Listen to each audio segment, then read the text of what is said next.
नमस्ते, मैं अलका ठाकुर हूँ और आप सभी का अलका मेडिकल क्लासेस में स्वागत है। तो आज हम क्या डिस्कस कर रहे हैं? आज हम जो डिस्कस कर रहे हैं वो हमारा लेक्चर 6 है। किस चीज़ के लिए है? किसके लिए मैं पढ़ा रही हूँ? जीएनएम और बीएससी नर्सिंग वालों के लिए मैं ये क्लासेस लेती हूँ और ये जो हमारा चल रहा है, वो चल रहा है आपका मेडिकल सर्जिकल नर्सिंग। क्या चल रहा है? Medical surgical nursing. अब ये बीएससी नर्सिंग सेकंड ईयर या फिर जीएनएम सेकंड ईयर का सिलेबस है, जिसके अकॉर्डिंग हमें क्या पढ़ना है? हमें पढ़ना था दाँतों में क्या-क्या समस्या हो जाती है। हम अभी पढ़ रहे हैं डाइजेस्टिव सिस्टम में क्या-क्या दिक्कत होता है। तो क्या डाइजेस्टिव सिस्टम में दाँत, मुँह सब कुछ आते हैं ना? तो बिल्कुल, तो हम उसी को अभी पढ़ रहे हैं। अब क्या हो रहा है कि बचपन में आप सब लोगों ने एक चीज़ देखा होगा कि कभी ना कभी आप लोगों को यहाँ पे गलगंड वाली प्रॉब्लम हुई होगी, जिसको हम बोलते हैं कंठमाला का रोग। मतलब ये रोग भी बोलते हैं और गाल ना एक साइड से फूल जाता है, एक साइड से गालों में सूजन हो जाती है। आपको भी हुआ है, मुझे भी हुआ था। अब होता क्या है, ये किस लिए होता है? बच्चे को भी हो जाता है, कोई-कोई बड़ा होता है, उसको भी हो जाता है। तो गवर्नमेंट एक टीका लगवाती है बच्चे को। क्या बोलते हैं हम? एमएमआर। क्या बोलते हैं? एमएमआर मतलब मीज़ल्स, मम्प्स और रूबेला नाम से एक टीका लगता है बच्चे को। ये वाला टीका लगना बहुत ज़्यादा इम्पोर्टेंट है, वरना आपको क्या हो जाएगा? गलगंड रोग हो जाएगा। अब वो क्या होता है मैं आपको बताती हूँ।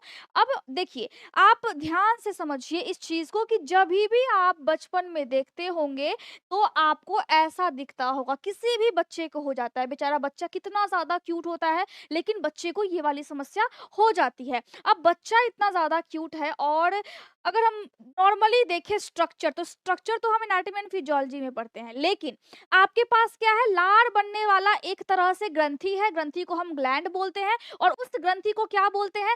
पैरोटिड ग्लैंड बोलते हैं, ठीक है? अब यहाँ पे जो लार इसमें बनता है ना, एक पाइप उसमें लगा हुआ होता है। अब वो पाइप के माध्यम से लार जो है, यहाँ देखिए यहाँ भी पाइप है, यहाँ भी छोटे-छोटे से पाइप लगे हुए हैं और यहाँ से लार बन करके ट्रांसफर होता है। आपके जीभ के नीचे भी लार की ग्रंथि होती है, आपके जबड़े में भी होती है, जिसको हम बोलते हैं सबमैंडिबुलर ग्लैंड बोलते हैं। आपके जीभ के नीचे सबलिंगुअल, क्योंकि जो जीभ होता है उसको हम लिंगुअल बोलते हैं। तो इसको तो हम भैया बाद में पढ़ेंगे, एनाटॉमी एंड फिजियोलॉजी के लेक्चर में समझेंगे। अब क्या होता है कि इस ग्रंथि से लार बना और पाइप के माध्यम से सारे ग्रंथि तक पहुंचा। लेकिन जब बड़े को दिक्कत होती है तो क्या होता है? यहाँ पर एक दिक्कत ये होता है कि आपके बॉडी में जो बैक्टीरिया साहब है ना, जो कि बाहर हवा में रहते हैं, तो बैक्टीरिया को क्या चाहिए? अगर आप हमेशा आलू खाएंगे, आपको बहुत ज्यादा आलू का भुजिया पसंद है, साग सब्जी खाना बिल्कुल पसंद नहीं है, तो क्या होगा? बैक्टीरिया मौके की तलाश करेगा, आपका बॉडी धीरे धीरे धीरे धीरे वीक होगा और वो जो बैक्टीरिया है वो कभी ना कभी आपकी बॉडी पे हमला कर देंगे। अब वो जो बैक्टीरिया हमला किया, तो जब वो ग्रंथि पे, कौन सी ग्रंथि? पैरोटिड ग्रंथि पे, पैरोटिड ग्लैंड पे जब वो हमला करेगी, तो इस ग्रंथि में हो जाएगा सूजन। अब ये जो सूजन होगा, हम उसको क्या बोलेंगे? पैरोटाइटिस बोलेंगे। अब ये क्या समस्या है? ये ऐसी समस्या है जिसमें आपके लार की ग्रंथि, जिसको हम पैरोटिड ग्लैंड बोलते हैं, उसमें हो जाता है सूजन। और जब सूजन होता है तो यहाँ पे दर्द तो होगा, मतलब जब आप छुओगे दर्द तो होगा, तकलीफ तो होगी, लार कम बनेगा। अब जब बड़े को ये होता है, जब बैक्टीरिया आता है ना, तो कौन सी बैक्टीरिया होती है? स्ट्रेप्टोकोक्काई वाली बैक्टीरिया होती है, नाम जान लीजिए। बड़ी जालिम होती है ये। तो ये जो बैक्टीरिया है, ये आपकी बॉडी में आई, हमला की और जाकर के इसमें सूजन को पैदा कर दी।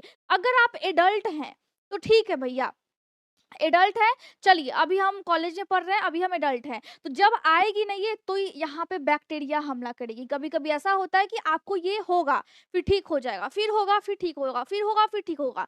तो ऐसे में क्या होता है कि जो लार की ग्रंथि है, ये जो आपका ट्यूब है, जो लार की ग्रंथि है, साथ में लगा हुआ क्या है?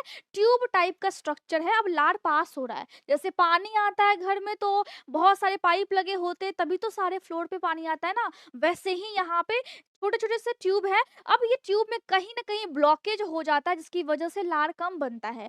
बॉडी में, मुंह में लार क्यों इंपॉर्टेंट है, ये जानना हमें बहुत ही ज्यादा जरूरी है। अब देखिए इंपॉर्टेंट क्यों है, क्योंकि आप खाना खाते हो, आप कुछ भी खाते हैं, तो क्या होता है, लार बनते रहता है, ग्रंथि में बन रहा है और फिर ट्रांसफर हो रहा है, बन रहा है फिर ट्रांसफर हो रहा है। तो आपका मुंह एक तरह से साफ हो रहा है। आपके मुंह में बहुत सारे अच्छे वाले बैक्टीरिया भी होते हैं और आपके मुंह के पीएच को मेंटेन करके रखता है। लेकिन बैक्टीरिया आया, अब मुंह का जो वातावरण है वो बिगड़ गया। अब जब आप एडल्ट है तो बैक्टीरिया आप पे हमला करेगा, लेकिन जो बच्चे होते हैं उन पे वायरस ज्यादा हमला करता है। मतलब वायरस का फेवरेट कौन है? बच्चा लोग है। मतलब जो बच्चा 4 से 10 साल तक का होगा उसको ज्यादा कौन सी वायरस उनको परेशान करेगा? उनको वायरल पैरोटाइटिस होगा, जिसमें उनको मम्स, जिसको हम बोलते हैं गलसोद भी बोलते हैं, हम गलगंड भी बोलते हैं, कंठमाला रोग भी बोलते हैं। तो यहाँ पे सूजन होगी। अब जो ऐसी समस्या है, अगर बैक्टीरिया ने हमला किया है तो क्या करना चाहिए? तो हमें क्या करना चाहिए? एंटीबायोटिक पेशेंट को देना चाहिए। कभी कभी ऐसा होता है कि टीबी का बैक्टीरिया हमला कर देता है। तो जब टीबी का बैक्टीरिया हमला करता है तो मैंने यहाँ पे आपको बताया है, उस कंडीशन में आपको पेनिसिलिन दवा चलानी पड़ती है 1 साल तक। एक्टिनोमाइसो एक्टिनो, 1 मिनट में यहाँ पे लिख देती हूँ।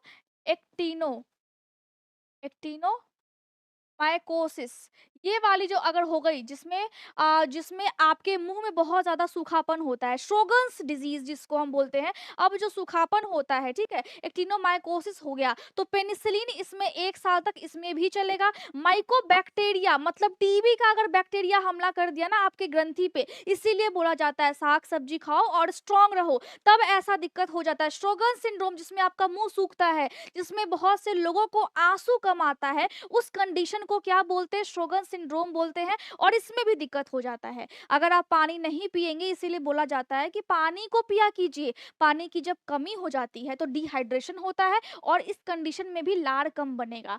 आप अच्छे से खाओगे पियोगे नहीं, आपको हमेशा पार्टी करना है, आपको हमेशा बाहर जाना है, तो इससे क्या होगा? आपका बॉडी वीक हो जाएगा। इम्यून सिस्टम वीक होने से आपको बैक्टीरिया, वायरस, जिसकी कोई औकात भी नहीं है, छोटी सी वायरस आएगी और आपकी ग्रंथि को इन्फेक्टेड करके चली जाएगी। इसीलिए बोलते हैं कि हेल्थ को आप मेंटेन कीजिए। हेल्थ सबसे बड़ा धन होता है, ठीक है? तो ये सारे कंडीशन है। कभी कभी ऐसा होता है कि किसी किसी को बहुत ज्यादा एलर्जी है, लेकिन वो जो व्यक्ति है वो बहुत ज्यादा मेडिसिन का आदी हो गया है, तो वो एंटीहिस्टामिन हम देते हैं उस पेशेंट को। कभी कभी इस वाली दवाइयों से भी दिक्कत हो जाती है। अगर मुंह साफ सफाई आप नहीं रखते हैं, मुंह की साफ सफाई नहीं करते हैं, बिना ब्रश किए हुए खा लेना है आपको, क्या ही होगा, एक दिन खा लेता हूँ।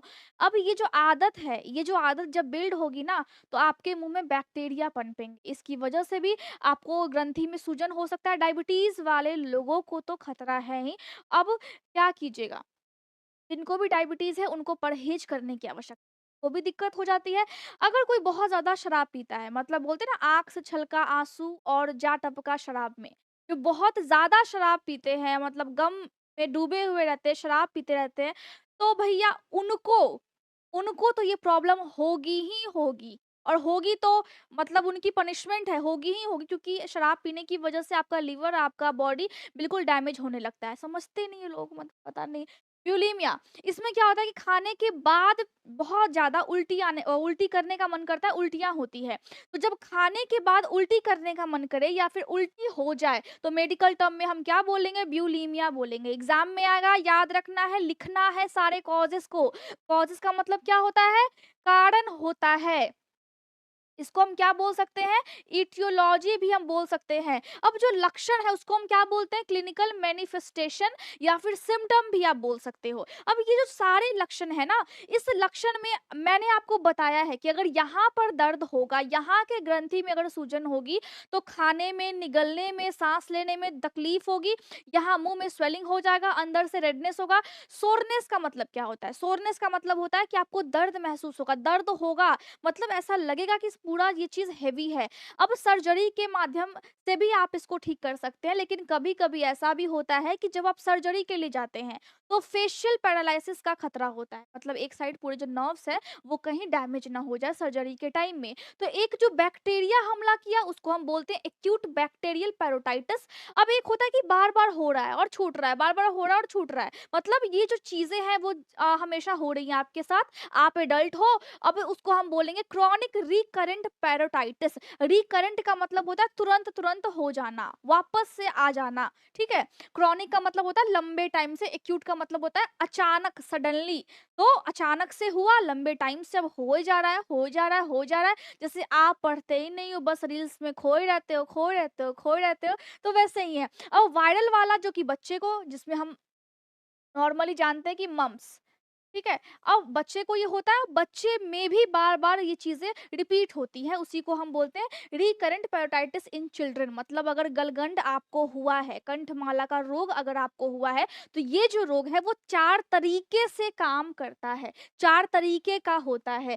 अब हमको क्या करना चाहिए? आपके पास कोई पेशेंट आया, आपने बीएससी नर्सिंग कर रखा है, आपने जीएनएम कर रखा है, अब वो डायरेक्ट डॉक्टर के पास नहीं जाते हैं, अब जो सारा काम है वो आपको करना है। आपको क्या करना है, सबसे पहले एक्स-रे करना है पेशेंट का, साथ में सीटी स्कैन के लिए भेजना है, और MRI, magnetic resonance imaging test, जिसमें उनके पूरे स्ट्रक्चर्स को आप देखोगे, आप सीखोगे, आप समझोगे, और जो एक्स-रे करते हैं उसके साथ आप डिस्कस करोगे। नॉर्मली ये चीज़ें होती हैं। अब एंटीबायोटिक में मैंने आपको बता दिया कि क्या-क्या चीज़ें हैं। जब बैक्टीरिया होगा, जब बैक्टीरिया अटैक करेगा तो आपको एंटीबायोटिक देना है, लेकिन अगर वहाँ पे एक्टिनोमाइकोसिस है तब आपको क्या देना है, आपको पेनिसिलिन देना है। साथ में उनको बोलना है कि गर्म पानी में नमक डाल करके कुल्ला करने के लिए, मतलब मुंह के अंदर जो भी बैक्टीरिया है, और गर्म कपड़े से ये सेकने के लिए खुद पे खुद ठीक हो जाता है। लेकिन आपको याद रखना है कि साग सब्जी, जब मम्मी बोलती है ना कि हरी साग सब्जी आप खाया करो, तो खाया करो, नहीं आपको दिक्कत होगा। तो आज जो हमारा टॉपिक है वो बिल्कुल खत्म हो चुका है, मैंने आपको बता दिया, बड़ा छोटा सा टॉपिक था,